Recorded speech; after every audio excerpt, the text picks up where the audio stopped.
जय मसीह। Faith talk series episode 29 में आपका स्वागत है। आज हम एफिसियों का अंतिम एपिसोड में हैं। आने वाले हफ्ते में हम पहला यूहन्ना से अध्ययन करेंगे।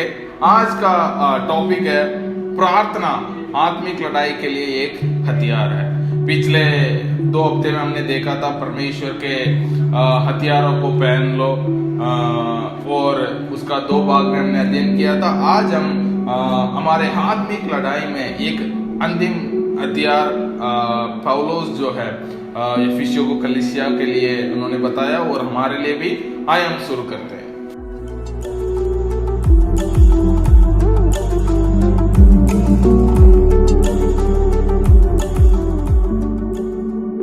एफिसियों अध्याय 6 का 18, हर समय और हर प्रकार से आत्मा में प्रार्थना और विनती करते रहो, और इसलिए जागते रहो कि सब पवित्र लोगों के लिए लगातार विनती किया करो।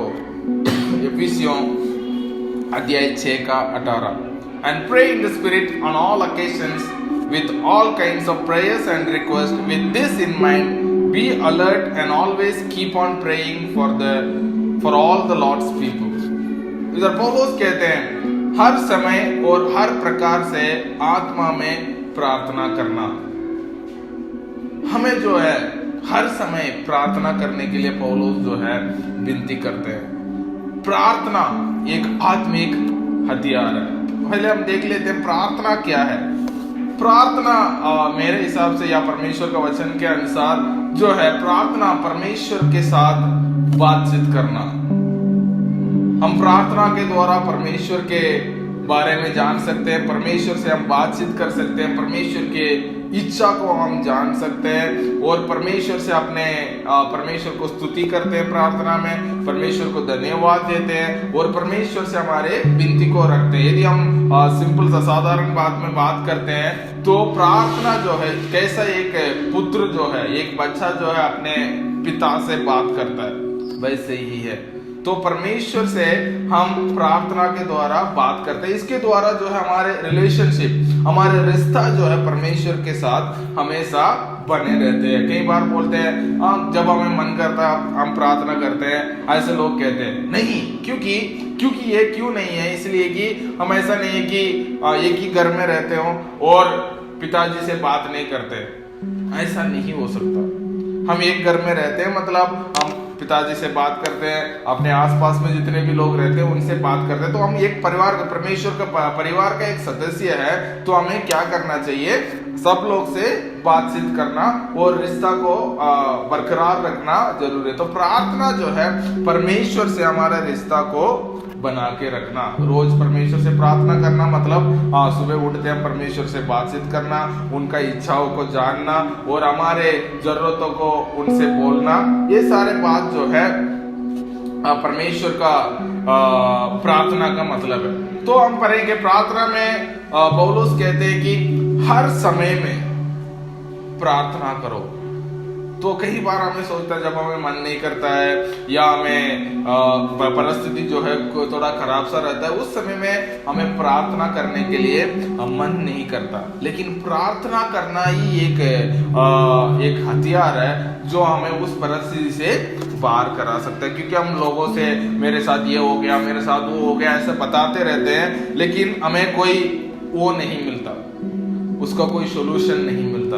लेकिन हम परमेश्वर से प्रार्थना में इन सारे बातों को रखते हैं तो हमारा मन क्या हो जाता है? हल्का हो जाता है, और हम परमेश्वर आगे क्या करना है, पवित्र आत्मा जो है हमें अगुवाई भी करता है हमें आगे क्या करना होगा। तो मेरा एक्सपीरियंस बहुत है, कई बार किसी परिस्थिति में, कई परेशानी में परेशान रहता हूँ तो हम एक दूसरे से तो शेयर करते ही हैं, लेकिन वो करने के बाद भी आपको वो जो तसल्ली नहीं मिलती है जो प्रार्थना में परमेश्वर के हाथों में उन परिस्थितियों को सौंपने से मिलती है। लेकिन परमेश्वर से यदि हम प्रार्थना करने के बाद हमारा मन जो है बिल्कुल हल्का हो जाता है और हमें पता चलती है कि अच्छा ये परिस्थिति को हमारा परमेश्वर जो है इस परिस्थिति से हमें बाहर निकाल सकता है, और अभी तक परमेश्वर ने हर परेशानी से, हर परिस्थिति से हमें बाहर निकाला है और अगुवाई किया। तो ये बात हमें ध्यान रखना जरूरी है। ये नहीं कि हम इधर उधर पहले भटका के फिर परमेश्वर के पास आते हैं, लेकिन सीधा हर परिस्थिति में यदि हम परमेश्वर के पास आते हैं, परमेश्वर जो है उसकी आत्मा जो है हमें अगुवाई करता है ताकि हम उस परिस्थिति से बाहर आ सके। उसके बाद पौलुस कहते हैं कि हर समय और हर प्रकार के, तो हर प्रकार की प्रार्थना क्या है? कई बार प्रार्थना में, हमारा प्रार्थना में जो है केवल मांगना रहता है। केवल मांगना ही प्रार्थना नहीं है। कई बार हमारा प्रार्थना में बहुत सारे बड़ी लिस्ट रहती है। अच्छा मुझे परमेश्वर, मुझे ये चाहिए, परमेश्वर मुझे वो चाहिए, परमेश्वर मेरा परिवार को संभालो, परमेश्वर मेरा परिवार में वो कर दो, ये कर दो। हमारे ये सारे बातें जो है, ये लिस्ट हमारे बहुत लंबा रहती है।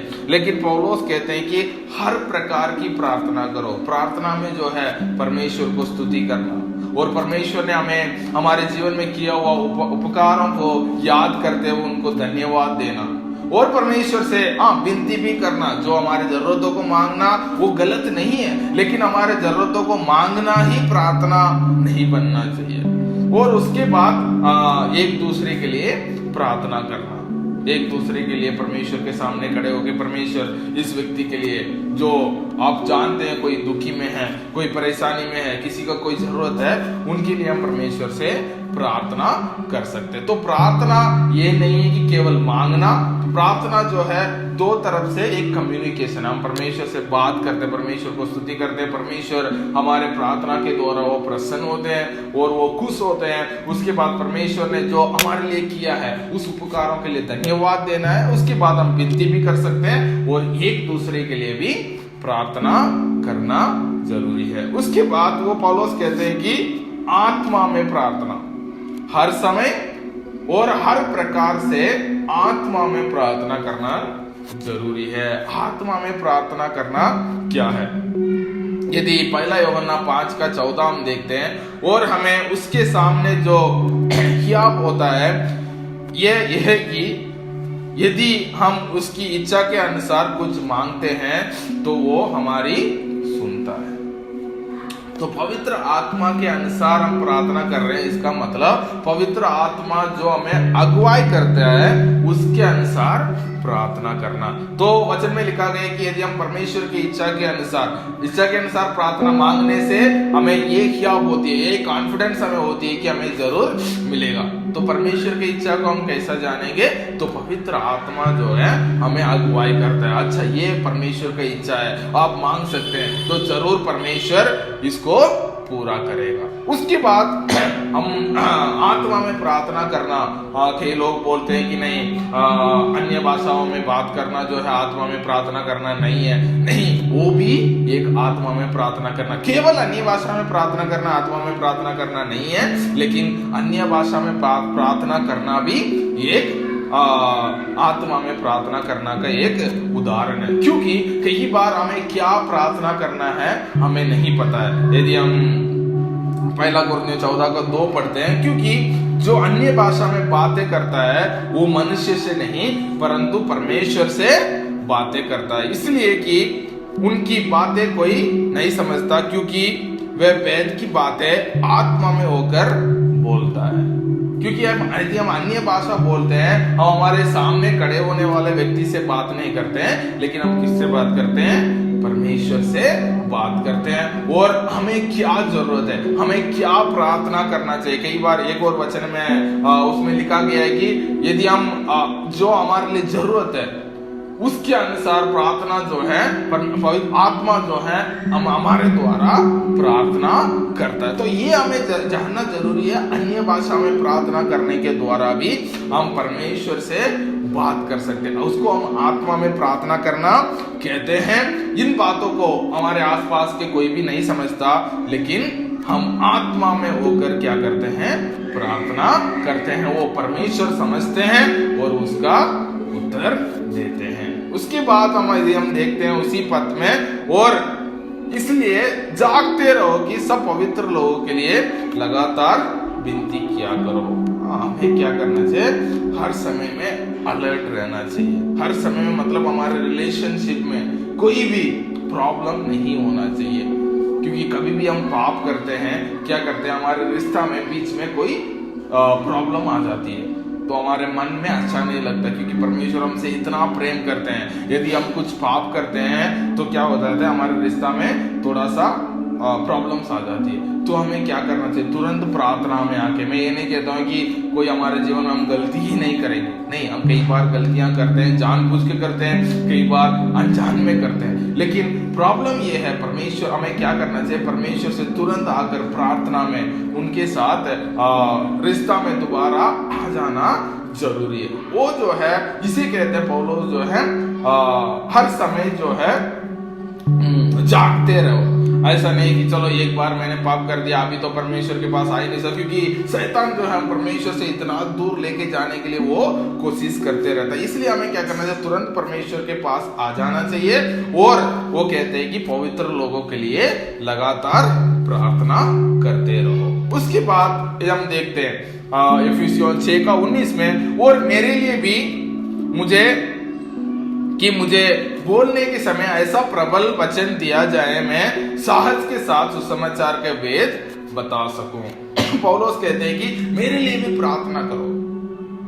मैं सुसमाचार प्रचार करता हूं तो मेरे लिए प्रार्थना करो कि परमेश्वर मुझे ऐसा वचन दे ताकि मैं एक साहस के साथ, एक बोल्ड के साथ, है ना, एक साहस के साथ मैं सुसमाचार का वेद को दूसरों को बता सकूं। तो हमारा ये भी जिम्मेदारी है, वचन प्रचार करने वाला हमारे पासवानों के लिए और सुसमाचार सुनाने वालों के लिए हमें प्रार्थना करना चाहिए, ताकि वो परमेश्वर के उस वेद की बातें, उस सुसमाचार को साहस के साथ प्रचार कर सकते हैं, और परमेश्वर उनको और सामर्थ्य दे करके हमारे अगुवाओं के लिए, हमारे पास्टरों के लिए, हमारे कलीसिया में सुसमाचार सुनाने वाले हर व्यक्ति के लिए हमें प्रार्थना करना जरूरी है। इसलिए पौलुस उनके एफिसियों के कलीसिया के लिए बोलते हैं, मेरे लिए भी तुम प्रार्थना किया करो। उसके बाद यदि एफिसियों 6:20 में हम देखते हैं, जिसके लिए मैं जंजीर में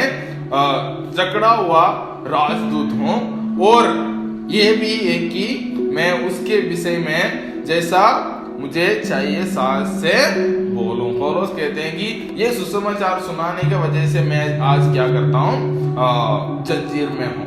पौलुस जो है जेल से ये लिखते हैं, तो वो कहते हैं कि इस वजह से मैं जंजीर से, क्यों जंजीर में हूं? क्योंकि मैंने सुसमाचार को सुनाया हूं। पौलुस कहते हैं कि अभी और प्रार्थना करो ताकि मैं अभी भी नहीं डरते हुए सुसमाचार को प्रचार कर सकूं। उसके बाद हमें ये भी हमें प्रार्थना करना जरूरी है। लोग परमेश्वर का वचन को प्रचार करने के द्वारा जेल में है, सताए जाते हैं, हम उनके लिए भी प्रार्थना करना जरूरी है। उसके बाद पौलुस एफिसियों का कलीसिया के लिए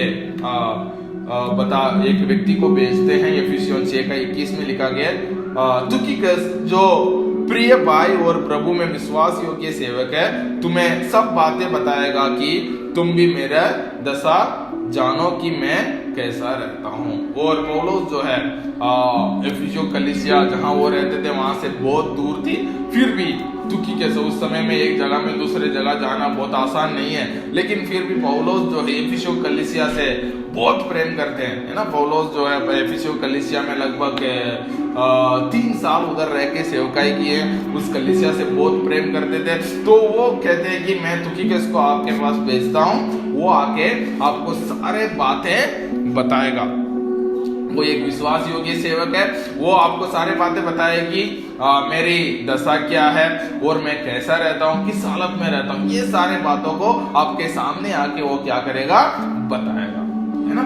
उसके बाद यदि हम 6:22 देखते हैं, उसे मैंने तुम्हारे पास इसलिए भेजा है कि तुम हमारी दशा की जानो और वह तुम्हारे मनों को शांति दे। तो तुम्हारे प्रार्थना के द्वारा मेरा हालत कैसा है, ये सारे बातों को तुम सुनोगे तो तुम्हारे मन में क्या मिलेगा, शांति मिलेगा। मिलेगा। तो तुकिकस को मैं आपके पास भेज रहा हूं, वो तुम्हें इनकरेज करेगा और तुम्हारे मन में और शांति पाओगे। उसके बाद पौलुस जो है एफिसियों कलीसिया के लिए अपने अंतिम कुछ बातों को बता के एफिसियों के इस पत्री को वो खत्म कर रहे हैं। परमेश्वर पिता और प्रभु यीशु मसीह की ओर से भाइयों को शांति और विश्वास सहित प्रेम मिले। पौलुस का प्रार्थना एफिसियों कलीसिया के लिए है, वो है प्रभु यीशु मसीह की ओर से भाइयों को शांति और विश्वास सहित प्रेम मिले। ये जो है पौलुस का कुछ अंतिम बातें हैं उनके लिए। उसके बाद पौलुस कहते हैं, जैसा हर पत्री में वो खत्म करते हैं, वो जो हमारे प्रभु यीशु मसीह से सच्चे प्रेम रखते हैं उन सब पर उसके अनुग्रह होता रहे। पौलुस जो है हर पत्री में परमेश्वर का अनुग्रह को हर व्यक्ति के ऊपर देते हुए वो उस पत्री को खत्म करते। तो इस पत्री में भी पौलुस जो है परमेश्वर का अनुग्रह जो है आप सब पर बने रहे करके वो जो है वो इस पत्री को खत्म कर रहे हैं। मैं विश्वास करता हूँ इस पत्री के द्वारा, इस पत्री के एपिसोड्स को सुनने के द्वारा आप आशीषित हुए हैं। विशेष कर इस अध्याय में, इस एपिसोड में हमने सुना था कि प्रार्थना कितना महत्वपूर्ण, प्रार्थना करना कितना जरूरी है। वो हर समय में हर प्रकार की प्रार्थना के द्वारा, और मेन बातें जो है आत्मा में प्रार्थना करना जरूरी है। और मैं बहुत खुश हूँ, परमेश्वर ने पिछले 29 एपिसोड्स में परमेश्वर ने मैं अनुग्रह किया और एफिसियों के किताब को खत्म करने के लिए परमेश्वर ने अनुग्रह किया। मैं विश्वास करता हूँ आने वाले हफ्ते जो है हम पहला यूहन्ना से हम शुरू करेंगे। परमेश्वर जितने भी लोग इस एपिसोड्स को देखते हैं, परमेश्वर आप सबको आशीष दे और वैसे ही परमेश्वर के अनुग्रह में, परमेश्वर का प्रेम में और परमेश्वर विश्वास में आगे बढ़ते जाओ। परमेश्वर आप सबको आशीष दे। आए हम प्रार्थना। पिता परमेश्वर, हम आपको धन्यवाद देते हैं, आपके अनुग्रह के लिए धन्यवाद। आज प्रार्थना एक अंतिम हथियार के बारे में अध्ययन करने के लिए आपने अनुग्रह किया। प्रार्थना हमारे जीवन में कितना जरूरी है उसके बारे में अध्ययन करने के लिए आपने अनुग्रह किया प्रभु जी। पिता परमेश्वर, वैसे ही हर समय में हर प्रकार की और आत्मा में प्रार्थना करने के लिए हमें अनुग्रह करना। और पिता परमेश्वर, और जितने लोग सुसमाचार सुनाने के द्वारा दुखित रहते हैं, परेशान रहते हैं और जेल में हैं, उनके लिए भी प्रार्थना करने के लिए और उनको सामर्थ्य मिलने के लिए, हमारे अगुवाओं के लिए और हमारे सुसमाचार सुनाने वालों के लिए प्रार्थना लगातार करने के लिए आप हमें अनुग्रह करना। धन्यवाद। सारे आदर महिमा आपके देते हुए प्रार्थना मांगते हैं यीशु मसीह के नाम से, आमीन। सबको जय मसीह। God bless you.